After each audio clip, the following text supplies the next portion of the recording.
Hi my dear parents and students. This episode is about the NEET exam, the National Entrance Cum Eligibility Test for the undergraduate and postgraduate medical courses.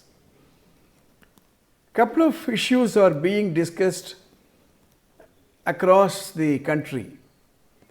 One main question is whether the NEET exam will be cancelled in Tamil Nadu or in any other state or across the country. The second issue that is being debated is what is the need for the NEET entrance and eligibility test. Were we not producing quality doctors before the NEET exam?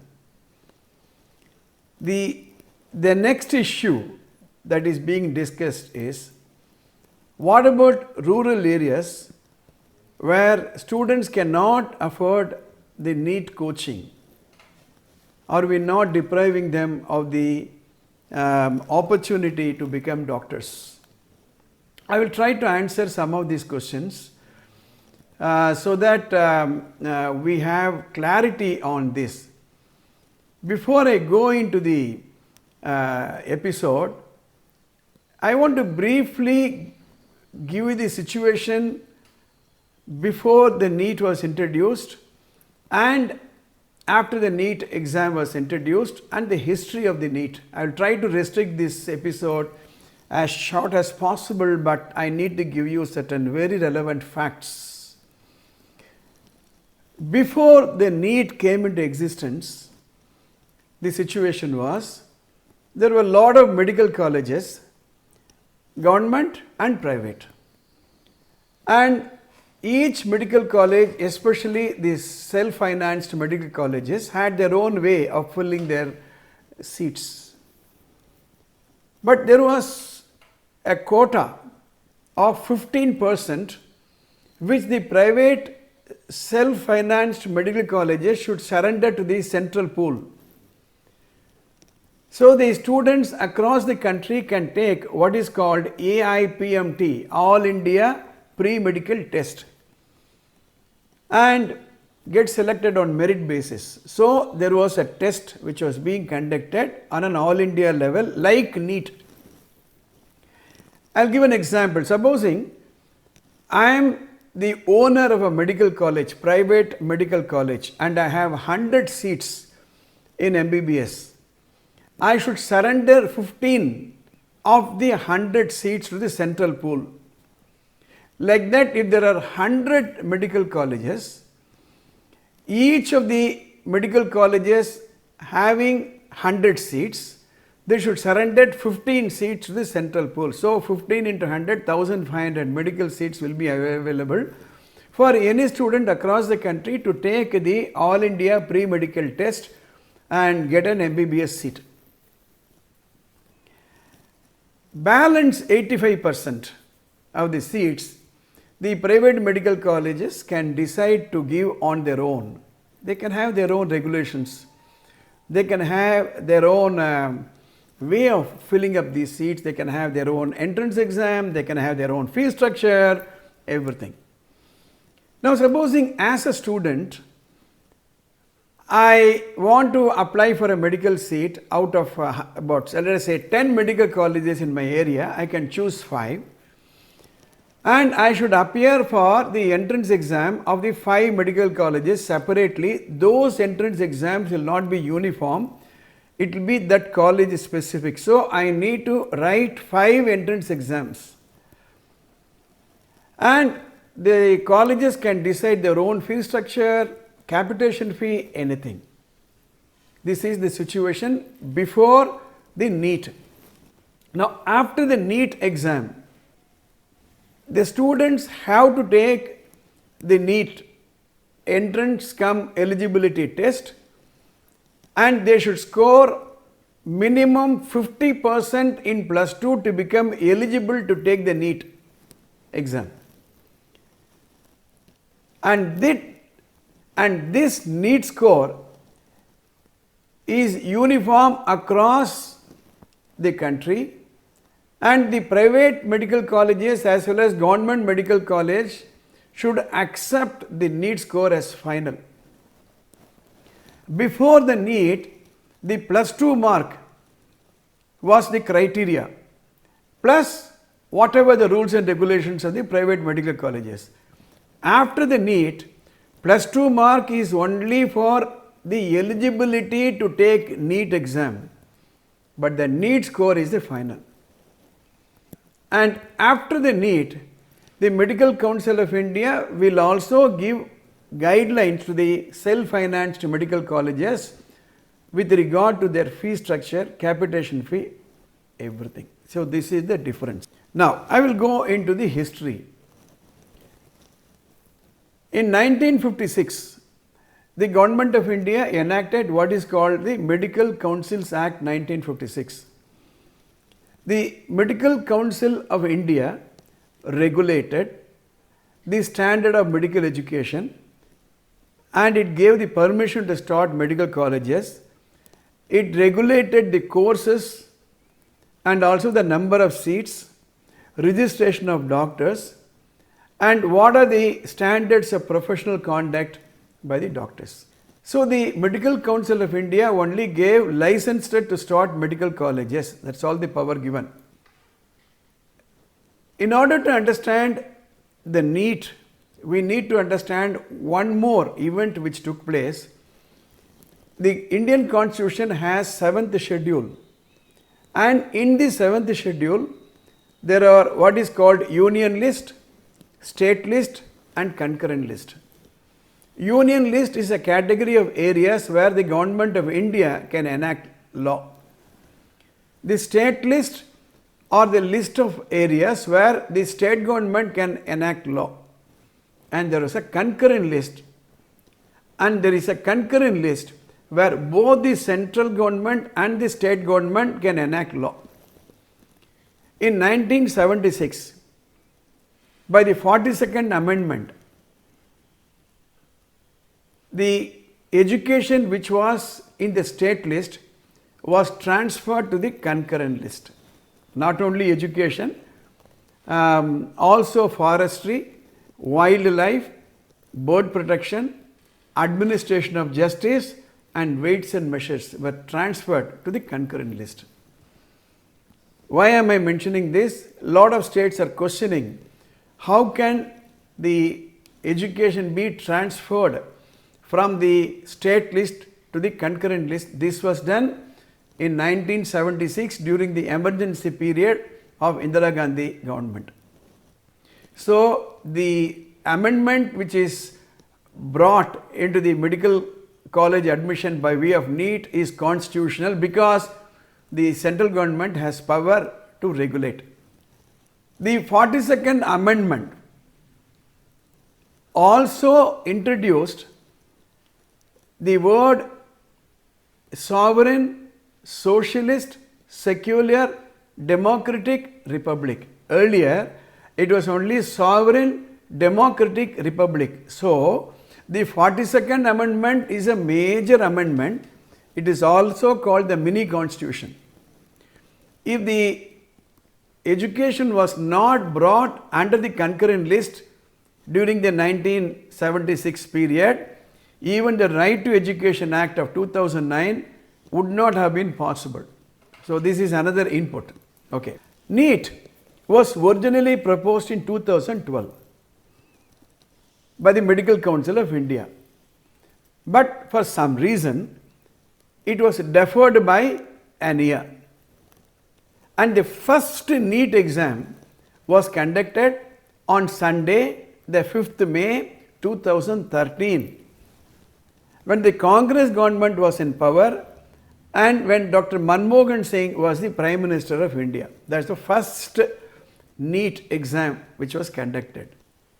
115 private medical colleges questioned this in the Supreme Court, and on 18th July 2013, the Supreme Court held that the NEET exam is unconstitutional and struck down.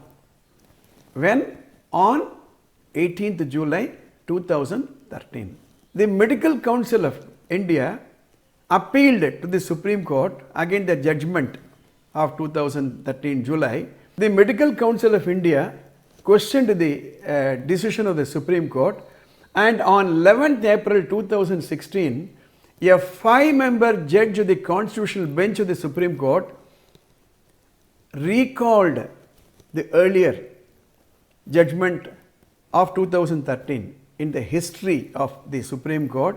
It's one of the rarest events when the Supreme Court did not reverse the earlier judgment but recalled, saying that it is a wrong judgment, and so gave the power to the Medical Council of India to go ahead and conduct a common entrance test.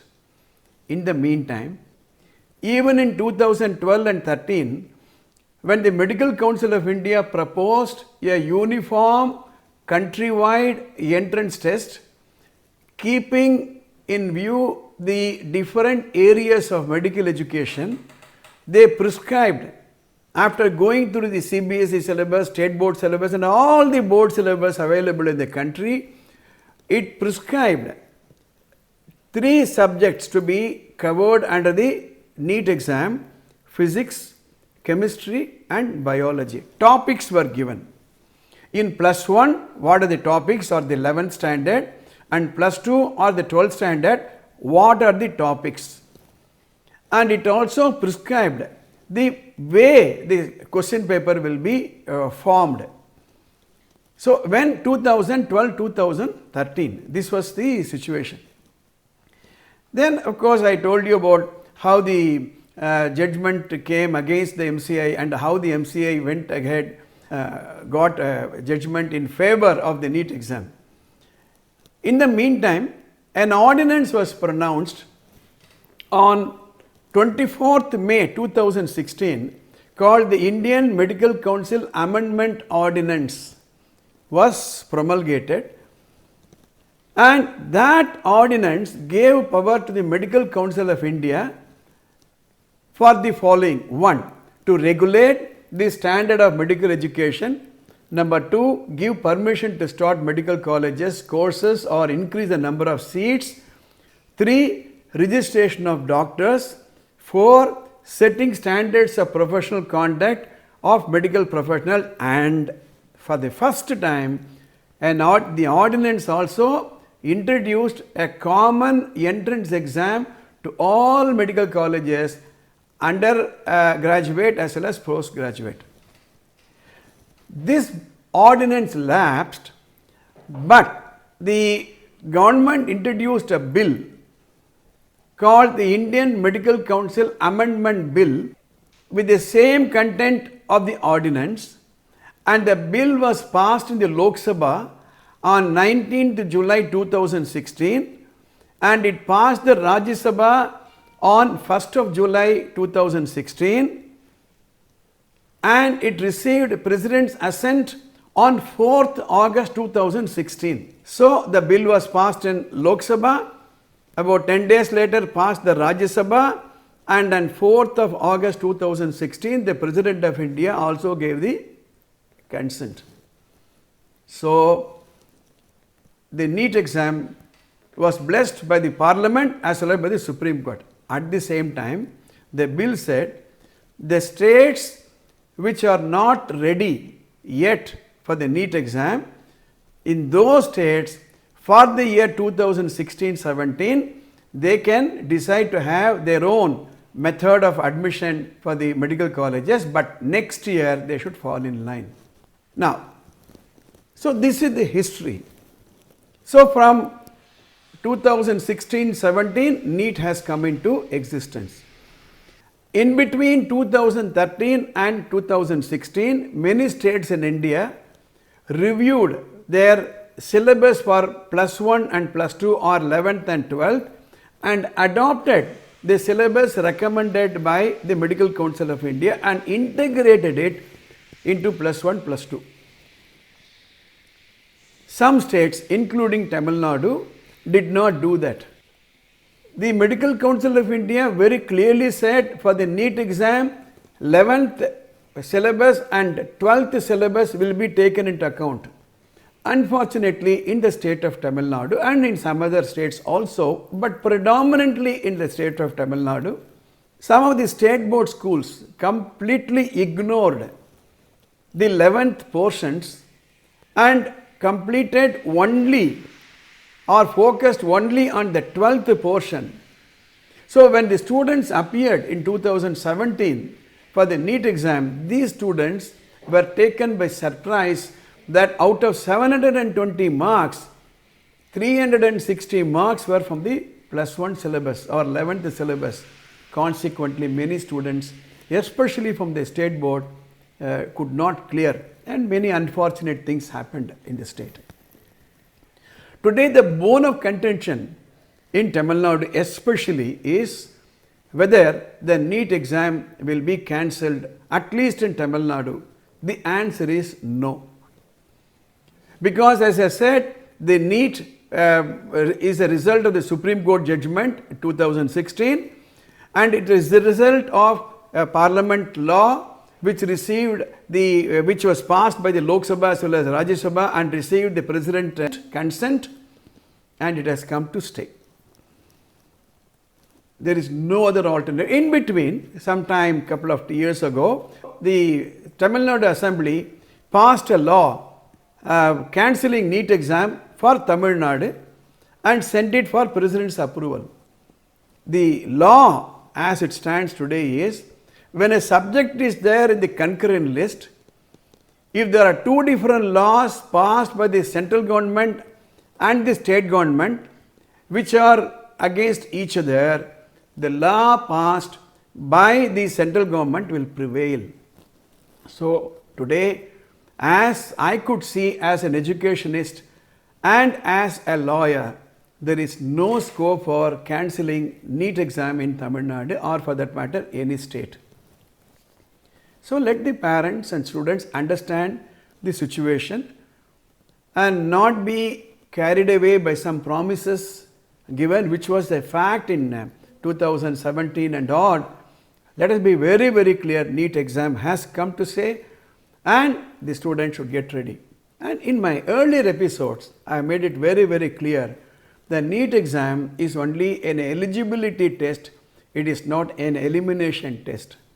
On one hand, if you keep the joint entrance exam for IITs and UPSC exam and CLAT exam and CA Foundation, and on the other hand, if you put the NEET exam, is very, very easy. It simply says, give a thorough reading of the NCERT type of syllabus for +1 and +2 or 11th and 12th, and you can easily clear the NEET exam. The last 3 years, the government of Tamil Nadu, the Ministry of Education, has done a wonderful job in revising the state board syllabus on par with the NCERT, taking into account the recommendation of the Medical Council of India for the NEET syllabus. And last year, the Tamil Nadu state board students scored very well, much better than even the CBSE students. Now the parents have accepted NEET as the only way. The advantage in the NEET exam is, earlier, if a student could not get good mark in +2 for some reason, his dream for becoming a doctor is gone. But now after the NEET, the student is given 3 attempts. He can improve his performance. Like in UPSC civil services, a student is given a couple of chances to clear the civil services exam. Even in NEET, he can write again. 3 times he can write and get into medical colleges. And even if I am an owner of a medical college, my son cannot get into the medical college unless he clears the eligibility test. So my dear students and parents, NEET has come to stay and it is not very difficult to crack. All that is required is complete seriousness and thorough reading of +1 and +2 or 11th and 12th biology, chemistry and physics. You can easily clear. And if you miss it, you can always write it once again, and over a period of time, students will clear in the first attempt itself, because after a very long time, from 1956 to nearly 2016, first time the NEET was introduced. So there was some confusion. Now the confusion is all settled. So, my dear students and my dear parents, let us accept this is the reality and get ready. As simple as that. All the best. SRMJV is not just a school, it's a one-time experience. VM Nagar, Tiruvallur,